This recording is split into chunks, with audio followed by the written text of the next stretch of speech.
I'm Harsha. I'm a PhD student working under the supervision of Dr. G.S. Vinod Kumar and Dr. Ranjit Thapa. My work is development of tarnish-resistant silver alloys by using experiment and computational techniques. Process we follow is based on literature. We will come up with a few trials on tarnish-resistant silver alloys, and on those trials we may succeed or we may not. Then we will study the science behind all of them, and based on that we will establish a mechanism. Then based on that mechanism we will try more alloys, since we have the background of science. So during the process we will get a few compositions which are tarnish resistant, and along with that we will get a lot of studies why a particular composition is tarnish resistant and another one is not. So that's the whole process, and these are the byproducts.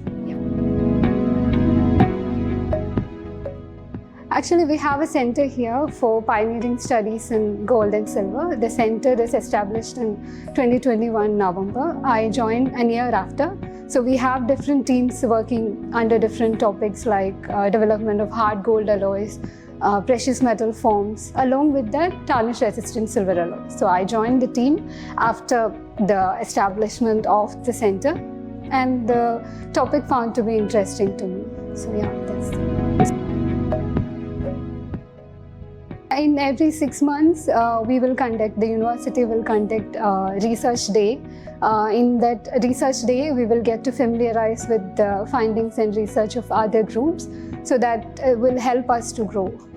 That we will discuss with colleagues what they are doing when they are stuck with the research, what characterization are they using, like that. So that conducted by SRM University helps us a lot. So that is a good thing.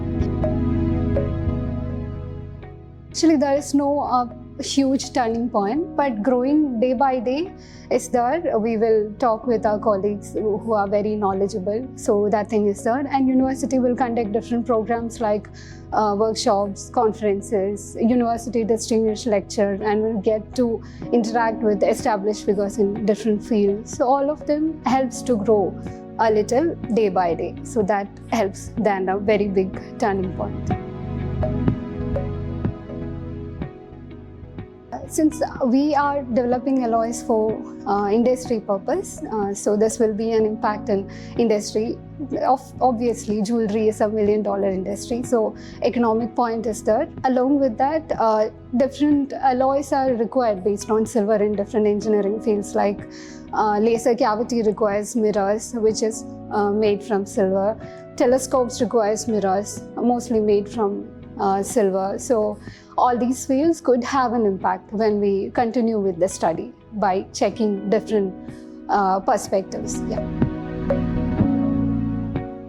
Actually, there is no advice, as we all are doing well. The only thing is that I got to present under this good subcategory, that surface and corrosion engineering. So yeah, when we get our own subfields, we can all excel.